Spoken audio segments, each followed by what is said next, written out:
তো বরাবর মাননীয় প্রধানমন্ত্রী গণপ্রজাতন্ত্রী বাংলাদেশ সরকার, বাংলাদেশ সচিবালয়, ঢাকা। বিষয়: সাইবার সহিংসতা প্রতিরোধ, নারীর সাংবিধানিক অধিকার রক্ষা এবং সাংবিধানিক the representation of the people order RPO 1972 বা গণপ্রতিনিধিত্ব আদেশ 1972 পরিপন্থী রাজনৈতিক আদর্শের বিরুদ্ধে আইনগত ব্যবস্থা গ্রহণ প্রসঙ্গে।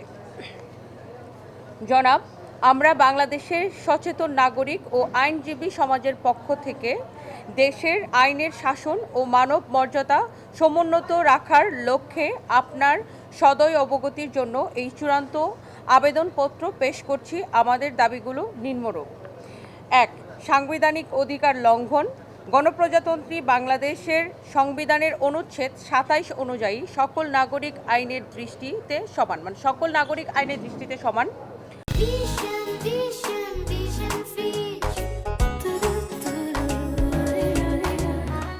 অনুচ্ছেদ ২৮(১) ও ২৮(২) স্পষ্টভাবে ঘোষণা করে যে রাষ্ট্র কেবল ধর্ম, গোষ্ঠী, বর্ণ, নারী পুরুষ ভেদে কোনো বৈষম্য করবে না এবং রাষ্ট্র ও জনজীবনের সর্বস্তরে নারী পুরুষের সমান অধিকার থাকবে। ডিজিটাল মাধ্যমে নারীদের প্রতি কুরুচিপূর্ণ মন্তব্য বা নারী নেতৃত্বকে অস্বীকার করা এই সাংবিধানিক অধিকারের সরাসরি পরিপন্থী। ২. প্রচলিত আইনের প্রয়োগ। বাংলাদেশের প্রচলিত আইন অনুযায়ী নারীর মর্যাদা ক্ষুণ্ণ করা দণ্ডনীয় অপরাধ। দণ্ডবিধি ১৮৬০-এর ধারা ৪৯৯, ৫০০ ও ৫০৯ অনুযায়ী মানহানি এবং নারীর প্রতি অবমাননাকর শব্দ ব্যবহার শাস্তিযোগ্য। ৩. রাজনৈতিক দলের নিবন্ধন ও RPO লঙ্ঘন। বাংলাদেশের রাজনৈতিক দল নিবন্ধনের প্রধান শর্ত হল দলের গঠনতন্ত্র ও আদর্শ সংবিধানের সাথে সাংঘর্ষিক হতে পারবে না। The representation of the people order RPO 1972 এর বিধান অনুযায়ী বাংলাদেশ জামাতে ইসলামীর আমির ডক্টর শফিকুর রহমান এবং দলটির শীর্ষ নেতৃবৃন্দ বিভিন্ন সময়, যেমন আল জাজিরায় দেওয়া সাক্ষাৎকার ও দলীয় দলিলে উল্লেখ করেছেন যে কোনো নারী রাষ্ট্রপ্রধান, প্রধানমন্ত্রী, রাষ্ট্রপতি, প্রধান বিচারপতি বা কোনো সংস্থার প্রধান হতে পারবে না।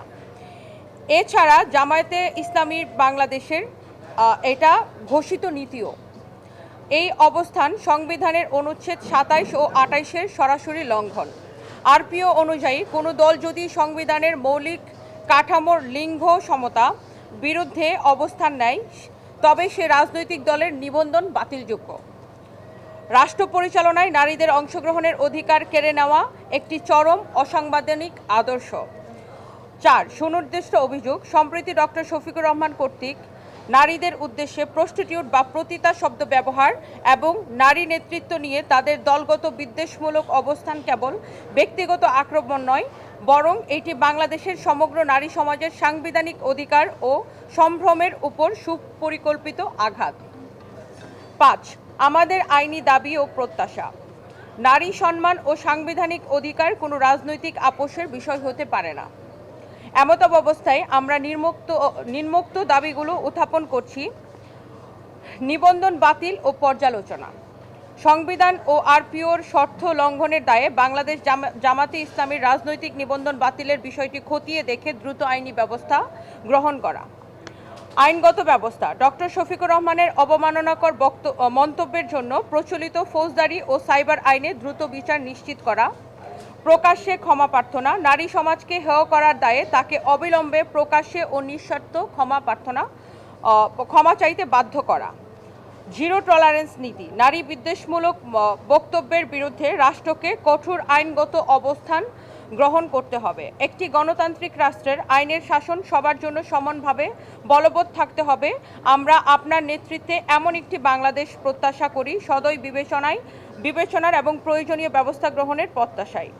বিনীত নিবেদক নীলা ইসরাফিল, আহ্বায়ক সচেতন নাগরিক সমাজ, এবং আমি সচেতন নাগরিক সমাজের পক্ষ থেকে সদস্য সচিব রুবায়েত ফাতেমা তনি। এবং অনুলিপিটা পৌঁছে যাবে মাননীয় প্রধান নির্বাচন কমিশনার, মাননীয় মন্ত্রী আইন ও বিচার ও সংসদ বিষয়ক মন্ত্রণালয়, মাননীয় মন্ত্রী স্বরাষ্ট্র মন্ত্রণালয়।